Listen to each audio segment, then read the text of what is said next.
I just came from the Pokrovsk axis, and this is the axis that is probably the most heated in the whole entire country. I think there was like a little bit over 100 clashes across the entire front line in the last 24 hours, maybe like 120 something, and 58 to 60 of them came from the Pokrovsk area. And when you, while that sounds like, oh, that's like 30 to 40%, it doesn't sound like a lot. When we talk about the entire like 1,000 kilometers, that's a lot. That is a lot of concentration of violence on a very small part of the front, just this area, compared to how big the front line is. Yes, that is a lot. So about a month or 2 or 3 ago, I forget when, there was a rotation that happened around here that did not go well. I believe it was the 42nd or it was the 44th. Either the 42nd or the 44th. It was one of the 40s. There's been a few bad rotations, so it's impossible for me to remember which one. Now, I've talked to others that are much more in the know than I am, and the people that were rotated out, a lot of blame got put on them. But from what I heard, by the time the soldiers that were rotating to replace, I believe it was the 47th. It's impossible for me to remember this right now. I'm very sorry. By the time that they got there, Russian soldiers had already taken up in those positions. And then they were given orders to basically take those back without armored support, without artillery support, and they couldn't do it. And the rotation went haywire due to bad timing. We've heard about bad rotations before. In fact, the Russians are trying to capitalize on bad rotations. Not only bad rotations, bad command and bad units. And when I say bad units, what I mean is units that have less experienced troops, units that maybe have less supplies, units that have more ignorant commanders and are not very sharp commanders, those types of units. We're hearing reports that the Russians are waiting for the troops to rotate and to take advantage of the chaos and to look for units with those traits and attacking those parts of the front, where before the Russians would look for the parts of the front that have the least entrenchment, but then they attack it and then they end up hitting like some of the most determined, well-trained troops in the Ukrainian armed forces that have been placed in these positions, these not as well entrenched positions, but because of their experience, and now they're fighting like Wagner prisoners. Well, at least at the time they're fighting Wagner prisoners, and I'm not going to say it's literally meat assault, but what could only be perceived as by the common eye as meat assault. It's going to be received a little different than if that was done, say, against a much less trained and experienced unit. So the Russians, instead of just targeting the areas with the least entrenchment, they're targeting the rotations, they're targeting the locations with the worst command, and they're targeting the locations where the troops are exhausted and or inexperienced, or a combination of both, which is when you get bad command, exhausted troops, inexperienced troops, that's how you get a situation where those mechanized brigades, if you can even call them a mechanized brigade, are going to break much more common, much more willing to break, or much more likely to break, and then get pushed back. And so using that, combined with the fact that Ukrainian troops in the area are exhausted, they're overstretched, and even though the worst throes of the supply crisis when it comes to ammunition has been dealt with, I was with the Grad rocket crews over there, and within a minute of me getting to the area, and we were around Pokrovsk. It was one of these villages between Pokrovsk and where the Russians are over here. I'm not going to say which one for security reasons, and that footage is going to be released, I believe, with Offbeat Research. They've already said that they're interested in it, so I don't want to say anything specific. But right when we got there, within a minute, we were hitting the deck, because the shells were whistling overhead. We were getting very close calls, stuff falling within a few hundred meters. And that's with them not knowing where the position is, because we were with the Grad rocket team. And with those types of mobile artillery units, MLRS systems, the whole point is you go to a firing position in like within a short period of time, fire, and then within 3 to 5 minutes, you need to get out of there. And so even hidden, just these shells just flying constantly, because the Russians still have much more ammunition than Ukrainians. And if it wasn't for that overabundance in ammunition, and if the ammunition was more balanced out, then maybe this would not be as much of a problem. But it's still a problem, even if the worst throws of it are gone. I will also say that many people would ask, like, wait, are you saying that they're overstretched and that they don't have enough troops? Didn't the Ukrainians just institute these new mobilization laws? I'm hearing all about mobilization. Why is that not working? Well, it is true that this is going to help down the line. But just when you take somebody off the street who was a street sweeper or a doctor or a stenographer or whatever their role was, a radio man, you can't just take them off the street and then give them a machine gun and throw them into battle. If that's what you do, you're setting that man up to die, you're setting up command to have bad troops, and you're setting up your front line to collapse. When you're dealing with an overabundance of the enemy, the last thing you can do is then give the soldiers that you can gather when you're trying to preserve manpower the least tools to survive. It's not only inhumane to those lives that you're endangering and putting in harm's way, but it's also terrible for defending the country and keeping up morale in the country, which needs a lot of it when facing the largest country on earth. So they need time to train. And since these laws have been instituted, and I know other people who are starting to volunteer because they know that there's a lack of manpower and they feel some duty to. My tattoo artist, actually, just the guy who did this work, the guy who did the work on my leg and on my back, he just volunteered because of this. Those guys are going to take months to train. If you want to train them properly, if you want to train them in any specializations, then it's going to take even more training. And so they just don't have those troops right now. They don't have those troops. And so this combination of factors is leading to the Russians able to advance. Now, mind you, the Russians are still taking very devastating casualties. FPVs are doing work. When I was with the Grad Rockets, they were doing work. They were hitting the troops. They were firing on the troops. They were going to the position and firing. I had a problem when I was filming in the Kharkiv area recently. On the first night, there wasn't anything. While there were things to fire at, they kind of were held back due to the bad weather.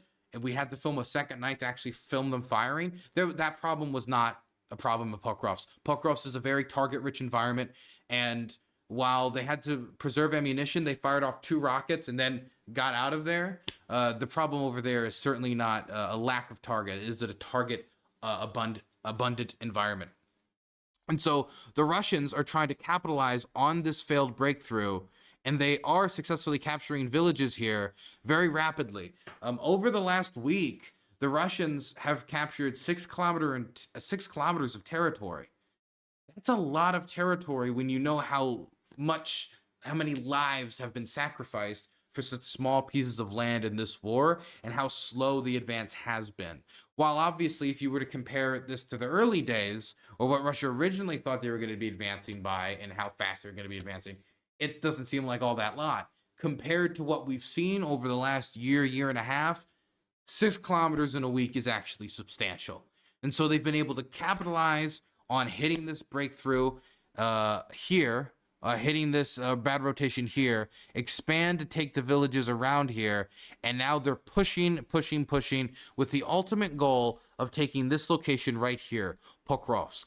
Now, this location here, the Ukrainians cannot afford to lose. And I'm not saying as though if they lose, the whole country can collapse, but when it comes to their current situation on the front, if they were to lose Pokrovsk, this would end up hurting a lot of their defensive positions. It would hurt the very intensive and very difficult position right now happening around the Ukrainian locations around New York. It would hurt their positions in Toretsk, which is under immense pressure right now, and the Russians are really pushing on Toretsk right now. It would hurt the embattled city of Chasiv Yar. It would hurt the defense of even Konstantinivka. I've spent a lot of time in Konstantinivka. But as you can see from Pokrovsk here, you can see the roads that lead up to Chasiv Yar. You can see the road leads up into Konstantinivka. You can see it's a connector down here into locations like Toretsk.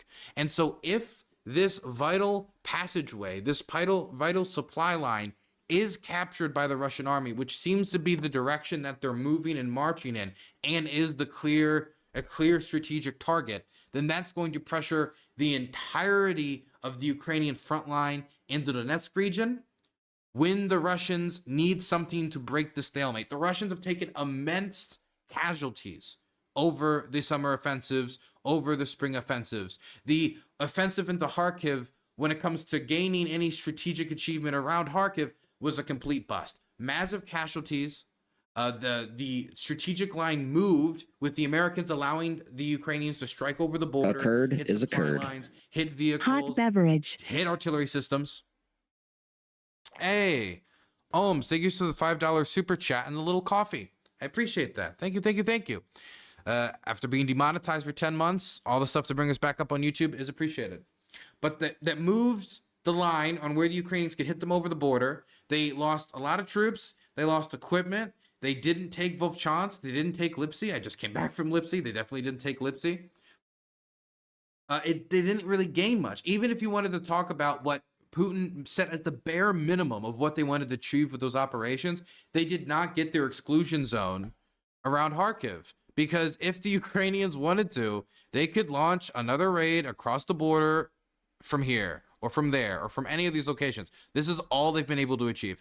So that is not really a big success. All the other locations that they've been pushing on, for example, their attempts to push on the Kupiansk area, that's come with some success, as you can see here, but not a lot. Not enough to put enough pressure on the Donetsk region. They've been launching some offensives down south here to push back in the Yurihiv direction, but they've barely been able to maybe take back Robotny. It's still kind of murky. Some people tell me they have taken it. Some people tell me they haven't taken it. If you listen to Sarah Ash and Cirillo, she's going to say we have every inch. If you listen to the biggest doomer, they're going to say, they're basically already in Yurihiv. But, they haven't really been able to even push back all of the Ukrainian gains from the attempted counteroffensive at the start of 2023. And so when you look at all these locations, you look at the Russian losses around Volodar, you look at all these, the last year has not been good for Russian advances when it comes to big things that they've captured.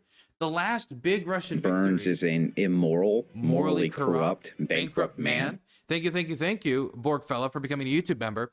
The last big Russian victory was the capture of Avdiivka.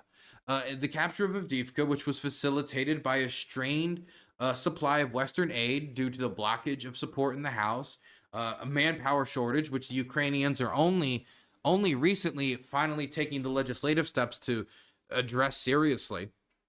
And we're waiting for that to kick in as new recruits are trained in centers, and just, the bad supply. But that was a while ago, and they didn't, and the whole point of capturing that was two things. One, the symbolism, which, yes, Avdiivka was held since 2014. It survived many Russian attacks, and it falling was a big morale hit for the people who have been fighting Avdiivka for all this time. And with so many, people who gave their lives for it, that is something that happened. But when it comes to the idea that the fall of Avdiivka would lead to more breakthroughs down the line, that could only happen if they break through in this area. In the area they're trying to right now, and they haven't been able to achieve that yet. But as of recent, the quick advances that they are making relative to the previous speed of the advance is the closest it's come to that as of recent. Now, the worst case scenarios have not happened. The quick advance has not happened. The Russians are taking very high casualties when it comes to their artillery systems, losing a lot of artillery, losing a lot of tanks at rates that cannot be replenished by their production, even if you believe the Russian estimates for replacements. They still have Soviet supplies to get them through, certainly the rest of the summer and going into the winter. And all people, including the economist estimates that talk about the Russians running out of tanks, BMPs, and all of that, it's like mid to late 2025 when it becomes a real crisis if current loss numbers are sustained. Now, that means that they still have to hold up the Ukrainians for the rest of this summer. Going into November, when the new recruits are really going to start flowing in, and this overstretching of the line, this overexhaustion is going to be dealt with. Regularly, though, in a situation like this, the Ukrainian armed forces would pull from their reserves and they would deploy them in this area to fight back against the Russians. The first problem is, though, that there are some word from the Ukrainian soldiers on the ground that they're being sent to take back positions or hold lines that are just not that smart, and it would be much smarter to go back into more defensible positions. And there are defenses around Pokrovsk. There are dug-in defenses that have been prepared in the months that Russia has been trying to move forward in order to prepare this area for the coming fight that the Russia is trying to push. So there is some argument to that. But the Ukrainians just don't have the troops to push them back. So they're taking a defensive position. And the question is going to be, going into winter, when the front line can stabilize, can the Ukrainians hold them back enough that the front will freeze, allowing them to up the defenses here, the manpower shortage to come down, and to have an answer for sustainable Western aid to Ukraine, and hopefully for a lot of the questions about long-term support to be answered, more of that support to flow in so they can properly supply these troops. Because a lot of the people who are dodging the draft, in my experience from talking to them, they're people who wouldn't necessarily never serve in the Ukrainian armed forces. It's people who would never serve with a rusty old AK-74 and a BMP-1 in the Ukrainian armed forces, taking on either some of the new produced Russian equipment or even the older ones from the Soviet period. So this right here is the most difficult part of the front. From when I was there, I heard shelling the entire time I was there. We had to hit the deck at least. I had to hit the deck once. Bogdan hit the deck, my fixer, 3 times. It was a situation that was obviously extremely hot. It's the hottest part of the front. It's under immense pressure. And so this is the area you need to watch for serious signs of breakthroughs and to see how far the Russians could advance. But it's of very much import for Ukraine's intent to hold on to its territory in the Donbass, for it to keep Pokrovsk, this transportation center, which can help send more supplies to other embattled cities like Chasiv Yar. And so this is an area to watch.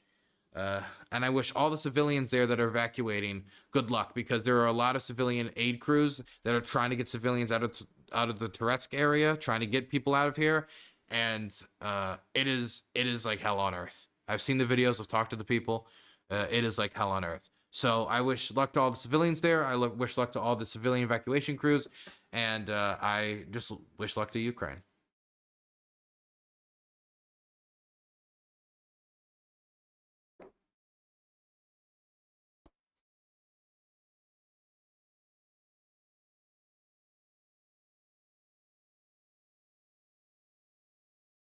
Okay, there you go. There's my description of Pokrovsk from when I was there and from the information I know. I think we should be concerned that however slow it may seem, this is a breakthrough. I mean, yeah, it's like I mean, obviously there's time to respond. It isn't like so chaotic that there's no reserves that could be sent. But the problem isn't like the chaos meaning no reserves can be sent. The problem is that even if the Russians did not achieve anything with like pushing forward in Kharkiv, one thing that is undoubtedly happened and could be said, and I do give some credence to this, could have been one of the goals of the Russians, like moving troops over here. Probably not the only goal. They probably really did want to take Volchansk, was to divert Ukrainian troops away so that when the Russians add pressure to the Donetsk region, there won't be any reserve troops to send in, because the reserve troops will be busy. The ones that should have been back in Kharkiv and Kiev resting so they can like recuperate after having years of fighting on the front line. Instead, they're being redeployed to fight in Kharkiv, and now they're launching offensive in Donetsk. And so they're adding pressure, and they don't have the troops to redeploy. Now, I had some doubt about this theory due to the fact that the Russians attacked Volchansk and then they just waited and waited and waited. And so it could be that their opportunity has already left them because they were taking time to gather more troops and more supplies. And with that time, other troops were moved around and they lost vital time and supplies getting to Ukraine. But I was waiting for the second part in the 1-2 punch. 1, the jab in Volchansk, and then the 2, their straight right hand in Donetsk. And while this is a very, you could say, not snappy right hand, this is a lot of pressure. And it is undoubtedly true that troops were diverted from reserves to fight in the Kharkiv area. Troops that could have instead been supporting the defenses around Pokrovsk right now. And so that is something that is certainly making the situation more difficult for the defenders in the region. Have you seen that video where local workers in Pokrovsk were planting flowers instead of preparing for the assault? Let me be real with you, Chief. There is a lot of people who will sweep their porch every day the troops get closer. Either for that repetition of normalcy to keep themselves sane, just so they can feel like they have some dominion over their house and control in an area where they feel like they have very little due to the war. But yeah, I've seen people sweeping and managing their fields with the Russians like a mile away.